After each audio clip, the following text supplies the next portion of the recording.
Family, listen. Today's recap is one I consider to be one of a kind. Because when you listen to today's recap, it's gonna have you wondering, is this a movie script or is it reality? This lady right here is talking about her husband who caused her to lose everything. Businesses, a home, and even a yacht that she inherited. But that is not even the worst part yet. The husband was also cheating on her. But get this, with over 50 women. And how she find that out? She get a summons for turn up a court. And when she turn up a court, she made 51. Family, the saga didn't stop there. But me not gonna tell you no more. Me gonna make you no listen the rest. Take a listen to this one that was shared on Unstoppable Live. You know, like I said, I met him when I was working out of concierge / security at a condo. He will come in the morning, and in order for him to start his work, he has to register through me, and I will have to call the client down for the client to come down to him. So every day that he would come over and he would talk, you know, I like you, I like to take you out, and all that good stuff. And that happened for about a year and 6 months, to be exact. And after that, him and I started dating. We dated for like up until 2005. We got married. That was like 5 years prior to we got married. But when we got married, everything was working fine. Like I said, there was no red flag. Everything was good until I had him onto my mortgage. It's the business that I have, like the yacht. I added to the yachts and all of that. Now, everything was still going fine. I started working out of town. Prior to me going out of town doing bodyguard service, I would leave money for him to, take care of the bills back until I come back. I would go like for 2-3 months. There was a time when I left and come back, and when I come back, the mortgage was not paid. So, I got home the Friday. The Saturday morning, Fannie Mae came to the house, knocked on the door. I answered the door, and they said, they're looking for, and I said, I'm that person. And they said, well, do you realize that your mortgage hasn't been paid for the past 7 to 8 months? And I'm like, what? That's not possible. I said, I leave the money with my husband to pay the mortgage because we're doing the mortgage half and half. And he said, well, I invited him to come inside, and he showed me all the areas, all the months that the mortgage was not paid. So he said, your house went in for foreclosure, and you had like 3 days to get it out because it was sold by a new person that bought the house. And, eventually it's like everything came down on me because I was like, where am I going to go? What am I going to do? Anyway, when I called him and I told him what happened, he said that's not possible because he was making the payments. And I said to him, no, because the gentleman is here with all the information where the last payment was made was this date. And after that, there was no payment made on the house for 8 months. So where is that money is? He could not give me an answer. Anyway, that went by. I went and rented a house to live in. So that house that I rented, when I rented that house, he came and lived with me. And we were trying to explain to me that you don't know what happened with the money and you don't know where the money went. And I am not an argumentative person because when you argue, it don't solve the problem. You say things you later regret. So I will sit and talk the situation out and try to work it out the best way I know how to. But anyway, we rented a house, and prior to being in that house, it was like about 6 months of living in that house. A day I was at work, not feeling well, and I went home, and the lady that I rented the house from, I see her coming out my bedroom. And I asked, I said, but why are you here? We don't have any problems. I never called you. And she said, well, your husband called me and said that there was a problem. I said, what kind of problem? So when I got in there, I see things that weren't supposed to be happening. And he couldn't explain that to me either. Anyway, it led on that he left the house. The lady left, and she came back and she said to me, I think I need to talk to you. The situation with your husband, he called me over. He told me he liked me, and we can work something out, and I don't have to know. And I'm like, so, and you agree to do it with him? And she said, yes. Okay. About 6 months later, she came to the house and she said, well, I think, Lorna, you're going to have to move because it's not going to work out with me and your husband because your husband is coming at me in a way that I don't like. I say, well, no problem. So I end up moving from there and go and stay in a hotel because at the time when she gave me the time to move, it was like a very short notice. I said, okay. So I went and stayed in a hotel for a month. Then I got another place to rent and I rent that place. Prior with me staying into the hotel with that month, my husband called me and said that he needs to talk to me. We went and meet with him. And he says that, you don't know what's going on with him. It's like so much going on. And I said, what is the problem? And he says, well, he went to work and child support hit his account. And I was like, child support? You never tell me anything about child support. When do all this child support thing coming? And he said, well, you have whole child support for $98,000. I'm like, okay. And where is this going to go? Anyway, when we started to talk, and then he said, oh, they're going to subpoena you to go to court. But it's not down here in Florida. It's in New York. I'm like, okay. When we like, let's say like about a month later, we end up going to New York, the family court in New York, and they were trying to talk to him about his payments. Why is he not making his payments? Why?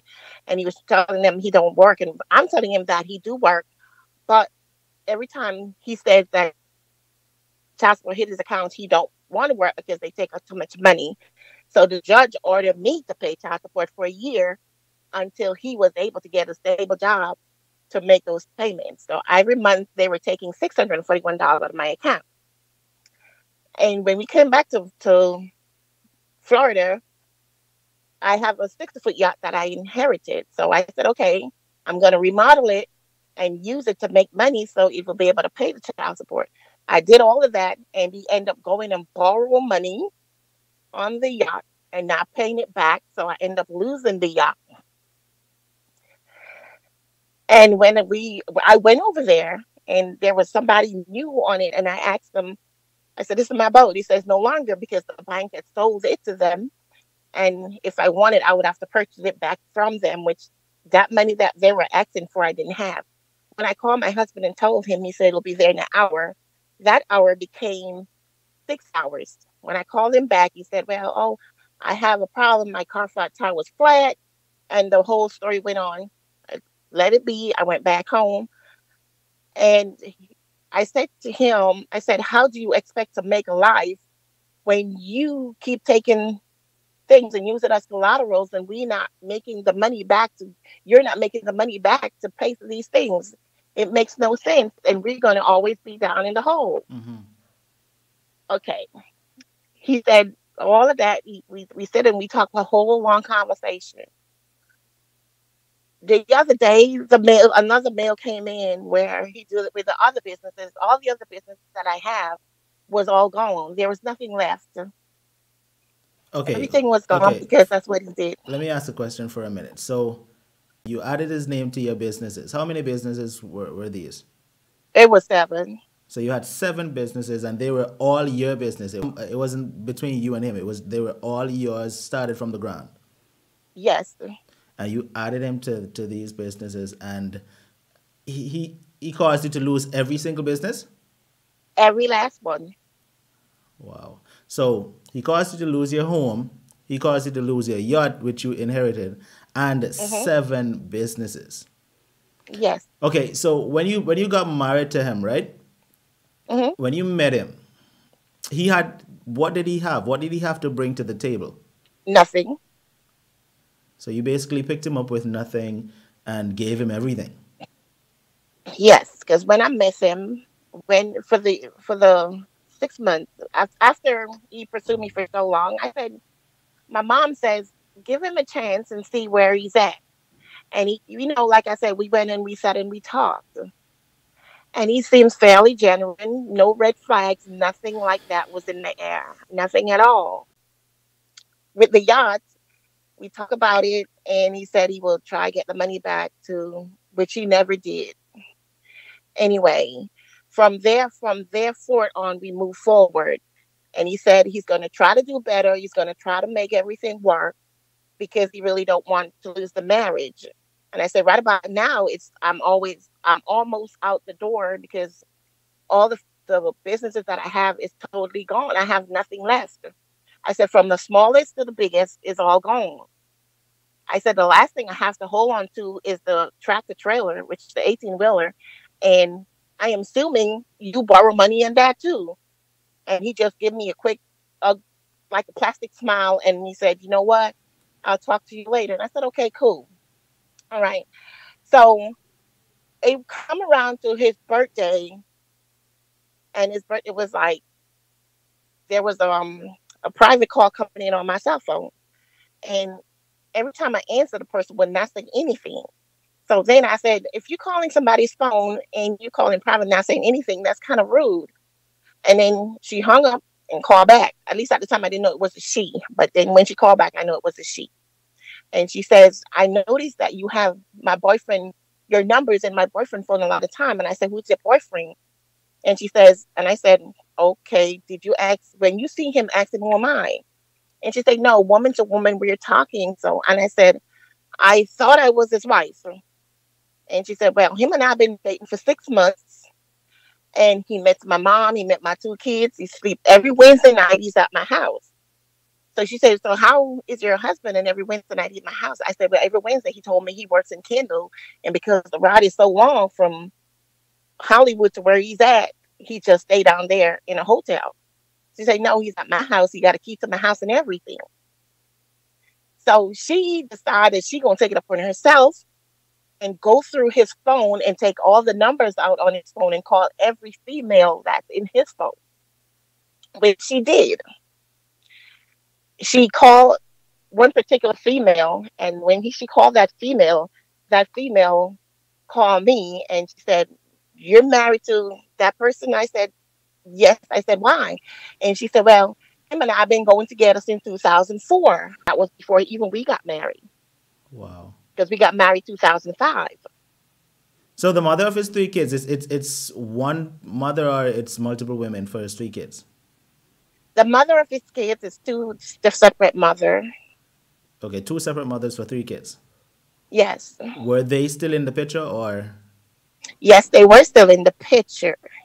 Wow. No, the one in New York, the oldest one, she was out of the picture. But the one in Florida, she was still in the picture. Mm. And I'm going to get to that part. All right, continue. Go ahead. So she called me and she said to me, Scott, him and I have been dated for 2004. And I'm like, okay. And she said, well, every time he needed something, he would come to her. And I'm like, okay, well, that's between you and him. But I'm letting you know that he and I got married in 2005 and we lived together. So she said, wow. And she said, every morning he's at my house. I'm like, okay. Then another lady called me. So the first person that called me, I called her and I said, I have a question. I said, did you give anybody my number? She said, I give a lot of females your number and they will be calling you. I said, why would you do that? And she said, because they need to know the truth. The third lady that calls me, she said to me, I took out a refinance on my house to give him money because he said his mother is in the hospital and she's sick, and she's been in the hospital for 6 months and she just got out and she needed a place. So she gave him she refinanced her house, got the money, gave it to him to go to New York so he can get a place for his mom. I'm like, okay, then again, I said, that's between you and him because I know anything about that. Mm-hmm. I don't know that his mom was in the hospital. I don't know. So you got to talk to him about that. Then the fifth lady that called me, she said, I got him a car. He's the one who goes around and pick up the rent from my tenants. I'm like, okay. I'm like, everybody's calling me and telling me what they did for him. And then another young lady called. She's not so young. She's when she told me her age, I was really shocked. And I said, why would you even think about doing that? And she said, well, he's a very sexy guy. He got a 12 pack. He's a personal trainer. He do body weights, body lifts, and all of that. I said, yes. But at the end of the day, why would you think he's single if he's that look like that in your face? Why would you think he's single? Mm-hmm. Because he come and told you that? And she was like, yeah. And I'm like, you're way up there in age, which they say age is nothing but a number. Mm-hmm. But at the same token, you should have think to yourself that, well, I'm not going to let it go like that because I did a whole lot for him. And I said, okay, ain't nothing I can do, but that's between you and him. When it gets to number 10, I just couldn't take anymore. It was like, that was my enough. So it was at 10 women now that called you. Yes. And I said, you know what? I just couldn't take anymore. Okay, let me ask you a question before you go on. Why wait until 10? Because most women wouldn't sit around and to allow even 4 women to call them for it to even get to 10. I mean, why 10? No, but when it reached 10, him and I were not together. I walked out when it reached the 5. Mm. But they were still. Now I remember you said you had left the apartment and you went to a hotel. So how did he come back in the picture when you went to the hotel? He came back in. He's not like he was back in the picture, but I needed to know about my money. Uh-huh. For all those things that I have lost, it was calling back and forth, and I said, let's meet up and talk because, like I said, I'm not the one to argue because when you argue, you say things you might regret, Mm-hmm. and then you sit and talk about something, then you will get somewhere. Arguing just get heated, and people get up and walk away, and the problem's not resolved. Mm-hmm. So that's how we were talking. So, but he weren't really back into my life. I was still trying to figure out where am I going to get my money and how am I going to get it?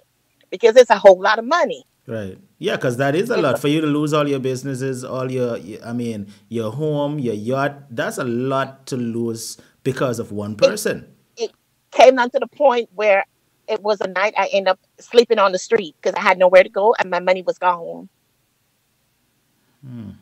Okay, so go on. You said you're at 10 females that contacted you, and then what happened next? That I just couldn't take anymore. So the first female that contacted me, she had called my phone, and she says, I'm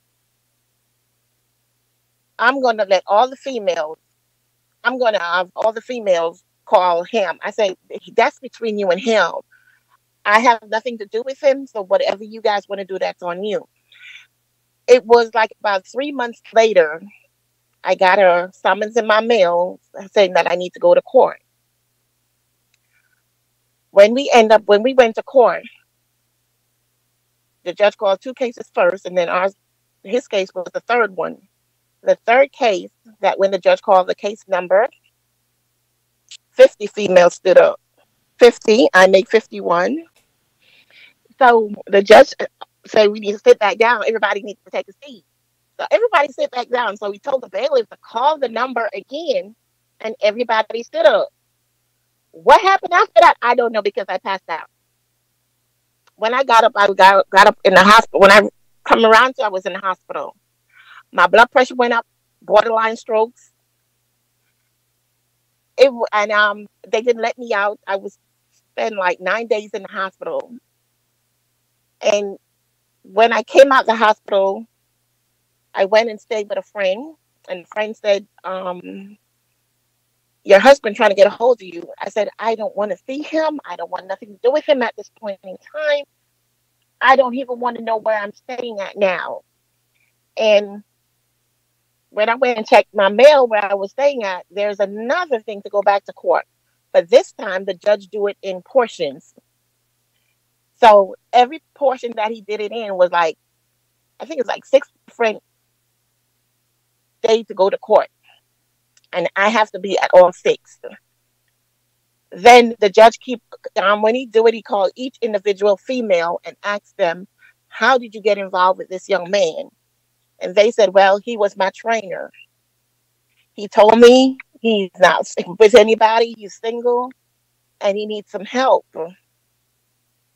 One lady said she gave him 42 for every time he comes, and she itemized because her lawyer told her to itemize everything. It came up to $48,362 that he Wow. got from her. The other lady, hers came up to 70,000.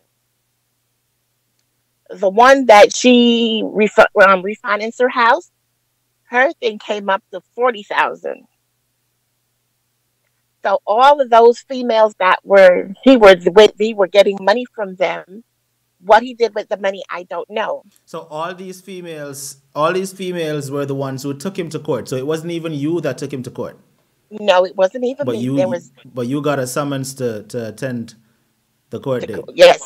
hmm So when the day before the first court thing over, I showed the judge asked me for all my documents, paperwork, and I gave it to him. And he's like, "You lose all of this because of your husband." I said, "Yes." And he asked him, "What do you have to say for yourself? Your wife has made a living for you and her. You will never go hungry. You will never be homeless. You'll never be out of fun. But yes, still you take her to the ground. You put her in the hospital. Why?" He told the literally come out and say he don't know. He don't know why he do the thing. So the judge asked him, "Are you on drugs?" So he said, "I need you to do a drug test, and you got to bring it back to me once you do the drug test." When he came back, he was not doing drugs. He was never on drugs. So the judge asked him again, "So why do the things you do?" And he said he don't know. Now, the third time that we had to go to court, here comes a lady with a baby. Never seen her before, don't know who she is. She came in with a DNA test, and the baby belongs to him. The baby was like about 9 months old, and the baby belonged to him. And the judge asked me if I knew anything about this baby. I said, "No, I don't know." He asked him, and he said, "Yes, it's his baby." So when the lady come up with the baby, the judge asked me if I have a problem. I said, "Your Honor, him and I are not together. We're separated. So it doesn't matter if anything he wants to do, that's fine." So the judge asked the lady, "How long you and him been in a relationship?" She said him and her been in a relationship since 2002. And that's when him and I were dating before we even got married. And she said, "You didn't know anything about that?" I said, "No, Your Honor, I did not know anything about it." Now, the 50 females that stood up, like out of the 50, like about 20 or 25 of them, he got a lot of money from them, and they wanted their money back, including myself. And he has no way of how figure out how he was going to get the money back to give to those people. So one of the ladies decided that she said if she don't get her money back, she's gonna. I can't say what she says, So which is at this very time, serious. I know earlier you said that when you went to court for the child support situation. So at this time, you were still paying child support for him, Yes, yes, for his kids. yes. It was only one kid, and that was a kid in New York, and that's his first kid. And it And was every month from the child support. It was deducted off my pay $641 every month. so you was paying child support for a child that you basically adopted into your marriage through marriage. Yes, yes. Wow. Okay. Because when we went to court for the child support case in New York, the judge says once you marry the dad, the child automatically become your kid. So because I was making more money than him, and he was making, the judge ordered me to pay for a year. But within a year, he told him he has to find a job. He Mm-hmm. did find a job, but once the child support hit his account, his paycheck, he stopped working. Wow. So I went to New York by myself, and I went to the court, and I told them what he's doing, because it's hard for you to pay $600 a month when he don't want to be paying it. Every time the child support hit his paycheck, he would stop. He would not work anymore. He would go find another job. When he found another job and he worked with the first paycheck, the second paycheck, the third paycheck, child support hit it, he wouldn't work again. But he didn't mind you. He didn't mind you paying it.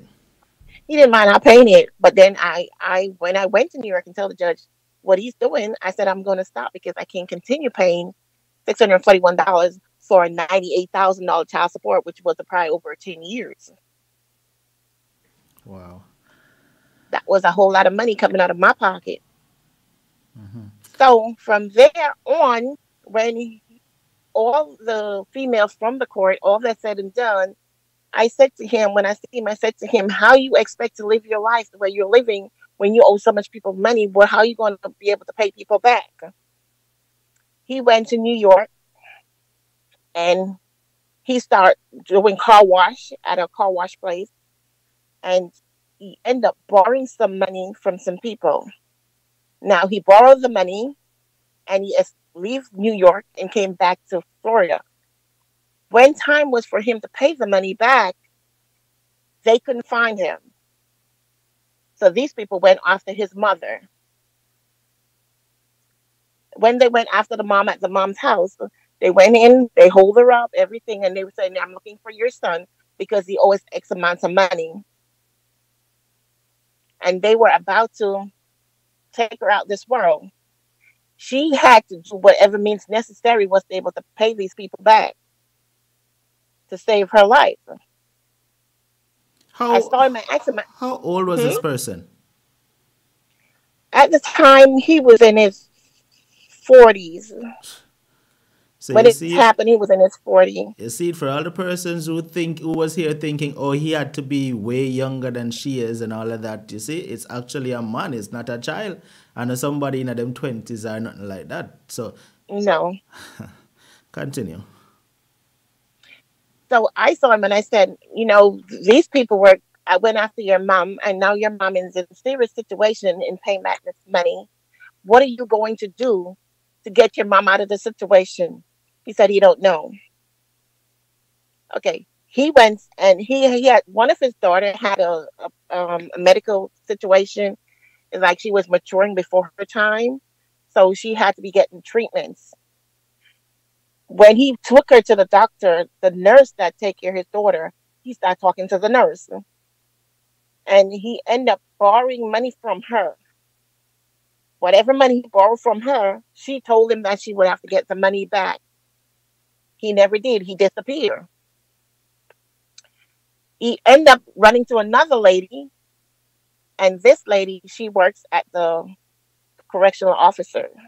But he didn't know that. She didn't tell him. So he thought he could have got away with a lot of things. So when he went to her, borrowed from her, never showed back, she went after him. She got him. He went to jail. When he went to jail, he called me and told me that he locked up. I said, what you locked up for? He said, I am in jail because I did not pay some tickets that he had to pay. And I said, okay, well, maybe your mom or your dad can help you out. But I sure ain't going to help you out of there. Because I don't have it. And even if I did have it, I would not help you out. When he did get out, he came and I filed for a divorce. He didn't want to sign the divorce paper. He said he wanted alimony. And he needed $1,000 every month for 5 years in alimony. And I told my lawyer I'm not paying a penny to him for no alimony. I said, if anything, he should be paying me alimony. Mm-hmm. So I filed for divorce 3 times. And he yet to sign the paper, don't want to sign the paper. Still help it that he wanted alimony. Okay. I was living in Miami. And he came for every night that I got home from work. He would be outside of my house. Sometime when I got home, the window would be broken, like, when someone throws stones and the door it's a total disaster. Calling the police said they can't do nothing because he's not physically hitting me or domestic violence or anything. But this man is vandalizing my home. Mm-hmm. Right. One night, I got home from work. I was in the living area. In the back of the house, there's a pool and a glass door. And I saw him standing outside my glass door. And I called the police. I said, this man is in my house, in my backyard. Y'all say y'all can't do nothing, but why is... And he said he's supposed to have a restraining order. So I called them and told them, well, by the time they got there, he was gone. 3 days later, one of the young ladies that went to court called my phone, and she said to me that she was at the gym and she saw my husband dressed up like a female go into someone's car and go to the ATM, get a card, go to the ATM, withdraw money, go back to the car, and put the card back into the person's bag. I'm like, really? And she said yes. And I'm like, dressed like a female? She said yes. And I said, but I don't know, because him and I are not together. We are separated from each other. And the lady called me and she said she needs to see him. I said, well, I don't live with him. I don't know where he's at. She said he went in her bag and took out her ATM card and went to the ATM and withdrew $800 off her card.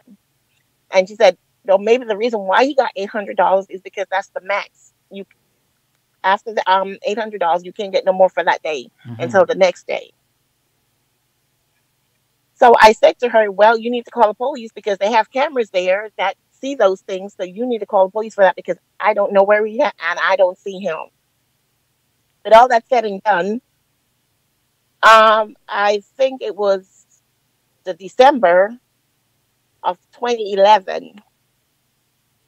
He called my phone and he said to me that he's going to kill himself. I said, go ahead. Now, I had to cut it there because the story is just too interesting. Now, if you want to hear the rest of what happened after him saying he's going to kill himself, you'll have to click the link down in the description and it will take you right over to Unstoppable Live, which is the main channel, and there you can watch the video and listen to the rest of what was shared. While you're over there, make sure to hit that subscribe button. Turn on all notifications, so once we go live, you can be there to participate, call in, give your opinions, and also be there live while these programs are on air. Alright, while you're there, right, so to make sure to hit that subscribe button and turn on all notifications, so once we do another recap, you do not miss it. Alright, until the next Unstoppable recap, stay strong, stay motivated, but most of all, remain unstoppable. Unstoppable.